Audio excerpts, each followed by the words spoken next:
दोस्तों, चैनल पर आपका फिर से स्वागत है। आज हम दशकों के सबसे बड़े भू राजनीतिक झटकों में से एक पर चर्चा करने जा रहे हैं। एक ऐसा सैन्य अभियान जिसने पूरी दुनिया का ध्यान वेनेजुएला की ओर मोड़ दिया। 3 जनवरी 2026 को अमेरिका ने वेनेजुएला के राष्ट्रपति निकोलस मदुरो को गिरफ्तार कर लिया। यह केवल एक खबर नहीं है, बल्कि राजनीति, अंतर्राष्ट्रीय कानून, ऊर्जा बाजार और लैटिन अमेरिका के भविष्य को प्रभावित करने वाली घटना है। इस वीडियो में हम इस पूरी कहानी को क्रमबद्ध तरीके से समझेंगे, पृष्ठभूमि से लेकर सैन्य कार्रवाई तक, वैश्विक प्रतिक्रियाओं तक और फिर सबसे अहम सवाल कि आगे क्या हो सकता है।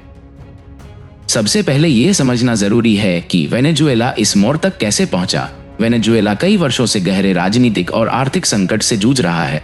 2013 में ह्यूगो चावेज की मृत्यु के बाद सत्ता में आए निकोलस मदुरो के शासन में देश ने अत्यधिक महंगाई, जरूरी वस्तुओं की भारी कमी और बड़े पैमाने पर पलायन देखा। आज तक 70 लाख से अधिक वेनेजुएलावासी अपना देश छोड़ चुके हैं। असल टकराव की शुरुआत 2024 के राष्ट्रपति चुनाव से हुई। मदुरो ने तीसरे कार्यकाल की जीत का दावा किया, लेकिन विपक्ष ने इसे सिरे से खारिज कर दिया। विपक्षी नेता एडमुंडो गोंजालेज और मारिया कोरिना मचाडो के नेतृत्व में यह कहा गया कि चुनाव में भारी धांधली हुई और वास्तविक जीत विपक्ष की थी। अंतर्राष्ट्रीय पर्यवेक्षकों ने भी चुनाव प्रक्रिया पर गंभीर सवाल उठाए। इसके बावजूद जनवरी 2025 में मदुरो ने शपथ ले ली, जिसके बाद देश भर में विरोध प्रदर्शन हुए और अंतर्राष्ट्रीय प्रतिबंध और कड़े हो गए। अमेरिका के राष्ट्रपति डोनाल्ड ट्रंप के दूसरे कार्यकाल में हालात और अधिक तनावपूर्ण हो गए। अमेरिका ने मदुरो पर नार्को आतंकवाद, मादक पदार्थों की तस्करी और अवैध हथियार व्यापार के आरोप लगाए।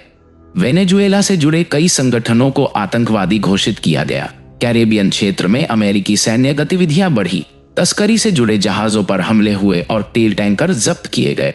यह साफ संकेत था कि कोई बड़ा कदम उठाया जाने वाला है। 3 जनवरी 2026 की रात लगभग 2 बजे स्थानीय समय पर अमेरिका ने ऑपरेशन परम संकल्प शुरू किया।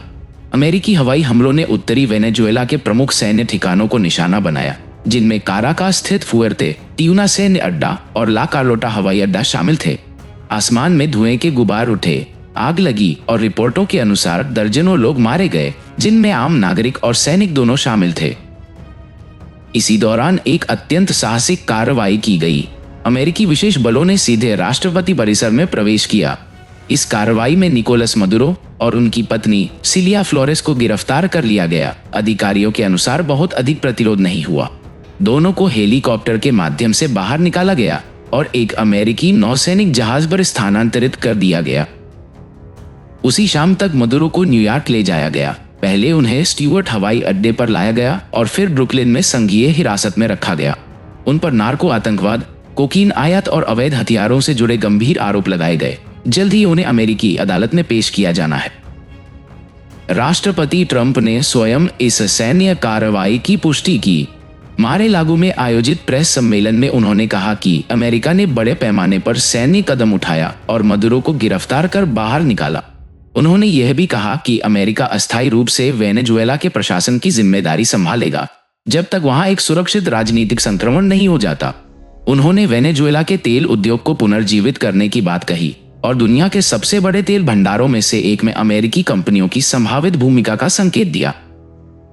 वेनेजुएला के भीतर हालात बेहद अस्थिर है। काराकास की सड़कों पर सन्नाटा पसरा रहा और सुरक्षा बल लगातार गश्त करते दिखाई दिए। कुछ इलाकों में लोग मदुरो के हटने का जश्न मना रहे थे, विशेष रूप से विपक्षी समर्थकों और प्रवासी समुदायों में। मैड्रिड, सैंटियागो और मियामी में भी जश्न के दृश्य सामने आए। लेकिन देश के भीतर कई लोग भयभीत हैं। वरिष्ठ नेता दियोसदादो काबेलो ने प्रतिरोध की बात कही, जबकि उपराष्ट्रपति डेल्सी रोड्रिगेज ने अमेरिका की कड़ी निंदा करते हुए मदुरो को वैध राष्ट्रपति बताया। दुनिया भर से तीखी प्रतिक्रियाएं सामने आई। संयुक्त राष्ट्र के महासचिव एंटोनियो गुतेरेस ने इसे अंतर्राष्ट्रीय व्यवस्था के लिए खतरनाक मिसाल बताया और संयम बरतने की अपील की। कोलंबिया, मैक्सिको और ब्राजील ने इस कार्रवाई की आलोचना की। रूस और चीन ने इसे संप्रभुता का उल्लंघन बताया। क्यूबा ने इसे राज्य प्रायोजित आतंकवाद कहा। दूसरी ओर अर्जेंटीना के राष्ट्रपति हावियर मिलेई ने इसे स्वतंत्रता की दिशा में कदम बताया। यूरोप में प्रतिक्रियाएं बंटी हुई रही और कई देशों ने शांतिपूर्ण संक्रमण की अपील की। अब सबसे बड़ा सवाल यह है कि आगे क्या होगा। मदुरो का अमेरिका में मुकदमा चलेगा। तेल बाजारों की निगाहें वेनेजुएला पर टिकी हुई है। मानवीय सहायता, पुनर्निर्माण और नए राजनीतिक नेतृत्व की भूमिका पर चर्चा शुरू हो चुकी है, लेकिन जोखिम भी बहुत बड़े हैं। सशस्त्र प्रतिरोध, क्षेत्रीय अस्थिरता और बड़े संघर्ष की आशंका से इनकार नहीं किया जा सकता। अब सवाल आपसे है, क्या यह तानाशाही को समाप्त करने के लिए आवश्यक कदम था या फिर अंतर्राष्ट्रीय सीमाओं को लांघने वाला खतरनाक निर्णय? क्या इससे वेनेजुएला में लोकतंत्र आएगा या अराजकता और गहरी होगी? कृपया अपनी राय टिप्पणियों में साझा करें। यदि यह वीडियो उपयोगी लगा हो तो पसंद करें, चैनल को सदस्यता लें और सूचना घंटी सक्रिय करें। जैसे जैसे यह कहानी आगे बढ़ेगी, मैं आपको हर अद्यतन देता रहूंगा। देखने के लिए धन्यवाद। सूचित रहे, अगली वीडियो में फिर मिलेंगे।